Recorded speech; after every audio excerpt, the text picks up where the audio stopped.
will also respectively apply on the bulk drugs for manufacture of the above. Specified drugs and medicines under patient assistance programs run by the pharmaceutical companies are fully exempt from BCD, free of cost to the patients. I propose to add 37 more medicines along with 13 new patient assistance programs. Support to domestic manufacturing and value addition. Critical minerals. In the July 2024 budget, I had fully exempted BCD on 25 critical minerals that are not domestically available. I had also reduced BCD of 2 other such minerals to provide a major fillip processing, especially by MSMEs. Now, I propose to fully exempt cobalt powder and waste, the scrap of lithium-ion battery, lead,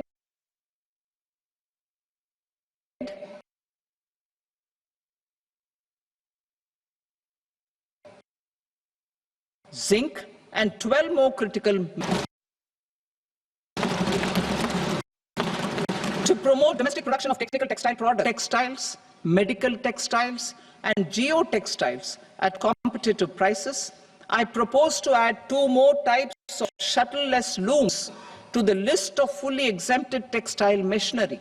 I also propose to revise the BCD rate on knitted fabrics covered by 9 tariff lines from 10 or 20 to 20% or 115, whichever is higher. Electronic goods. In line with our Make in India policy, and I propose to increase the BCD on interactive flat panel display from 10% to 20% and reduce the BCD to 5% on open cell and other components.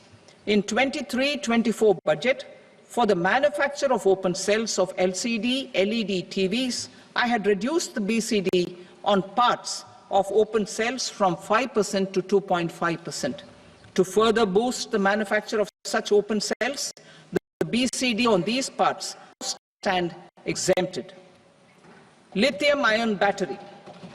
List of exempted capital goods, I propose to add 35 additional capital goods for EV battery manufacturing and 28 additional capital goods for mobile phone battery manufacturing.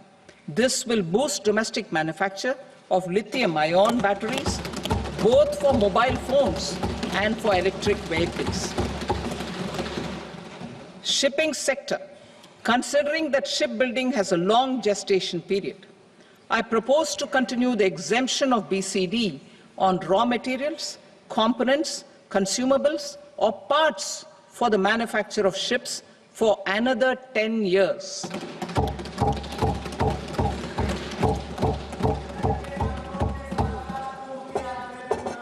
I also propose the same dispensation for shipbreaking to make it more competitive. Telecommunication. To prevent classification disputes, I propose to reduce the BCD from 20% to 10% on carrier-grade Ethernet switches to make it at par with non-carrier-grade Ethernet switches. Export promotion. To facilitate exports of handicrafts, I propose to extend the time period for export from 6 months to 1 year, further extendable by another 3 months if required. I also propose to add 9 items to the list of duty-free inputs. Leather sector. I propose to fully exempt BCD on wet blue leather to facilitate imports for domestic value addition and employment. I also propose to exempt crust leather from 20% export duty to facilitate exports by small tanners. Marine products. To enhance India's competitiveness in the global seafood market, I propose to reduce BCD from 30% to 5% on frozen fish paste, surimi, for manufacture and export of its analog products. I also propose to reduce BCD from 15% to 5% on fish hydrolysates for manufacture of fish and shrimp feed.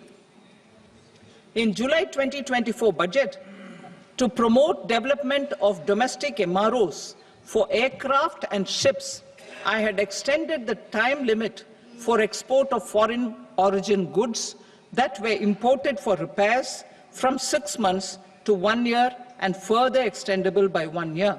I now propose to extend the same dispensation for railway goods. Time limit for provisional assessment. Presently, the Customs Act 1962 does not provide any time limit to finalize provisional assessments, leading to uncertainty and cost to trade. As a measure of promoting ease of doing business, I propose to fix a time limit of 2 years, extendable by a year, for finalizing the provisional assessment. I propose to introduce a new provision that will enable importers or exporters, after clearance of goods, to voluntarily declare material facts and pay duty with interest but without penalty. This will incentivize voluntary compliance. However, this will not apply in cases where department has already initiated audit or investigation proceedings. For industry to better plan their imports, I propose to extend the time limit for the end use of imported inputs in the relevant rules from 6 months to 1 year. This will provide operational flexibility in view of cost and uncertainty of supply. Further, such importers will now have to file only quarterly statements instead of a monthly statement.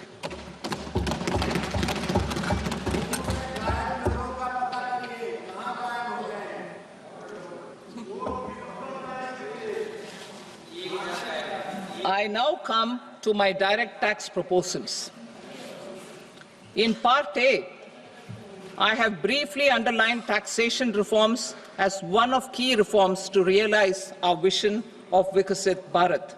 In respect of criminal law, our government had earlier ushered in Bharatiya Nyaya Sanhita, replacing Bharatiya Danda Sanhita.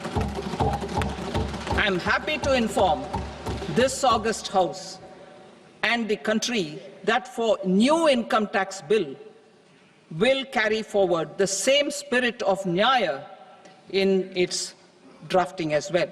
The new bill will be clear and direct in text, with close to half of the present law in terms of both chapters and words. It will be simple to understand for taxpayers and tax administrators, leading to tax certainty and reduced litigation. Reforms, however, are not a destination. They are means to achieve good governance for our people and economy. Providing good governance primarily involves being responsive. The Tirukural captures this in verse 542, which reads, "Vaanokki vaazhum ulagallam, mannavan kol nokki vaazhum kudi," meaning, just as the living beings live expecting rains, citizens live expecting good governance. Our government is committed to keeping an ear to the ground and a finger on the pulse and responding while balancing our national building efforts.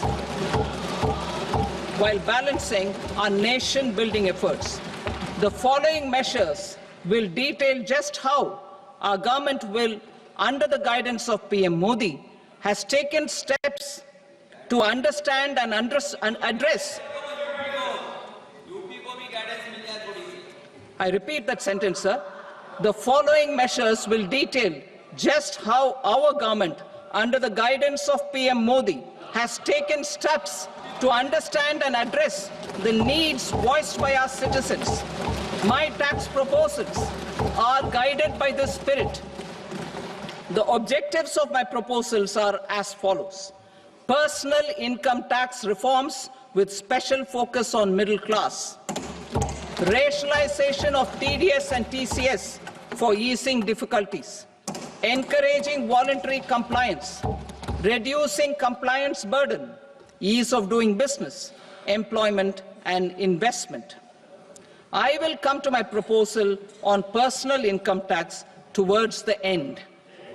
TDS and TCS, rationalization for easing difficulties. I propose to rationalize tax deduction at source, TDS, by reducing the number of rates and thresholds above which TDS is deducted. Further, threshold amounts for tax deduction will be increased for better clarity and uniformity. The limit for tax deduction on interest for senior citizens is being doubled from the present 50,000 rupees to 1 lakh rupees.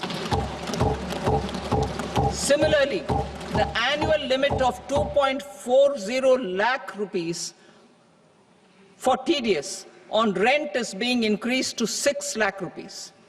This will reduce the number of transactions liable to TDS, thus benefiting small taxpayers receiving small payments. The threshold to collect tax at source, the TCS, on remittances under RBI's liberalized remittance scheme, the LRS, is proposed to be increased from 7 lakh to 10 lakhs. I also propose to remove TCS on remittances for education purposes, where such remittances is out of a loan taken from a specified financial institution. Both TDS and TCS are being applied on any transaction related to sale of goods. To prevent such compliance difficulties, I propose to omit the TCS. I also propose that the provisions of the higher TDS deduction will now apply only in non-PAN cases. In July 2024, the delay for payment of TDS up to the due date of filing statement was decriminalized. I propose to provide the same relaxation to TCS provisions as well.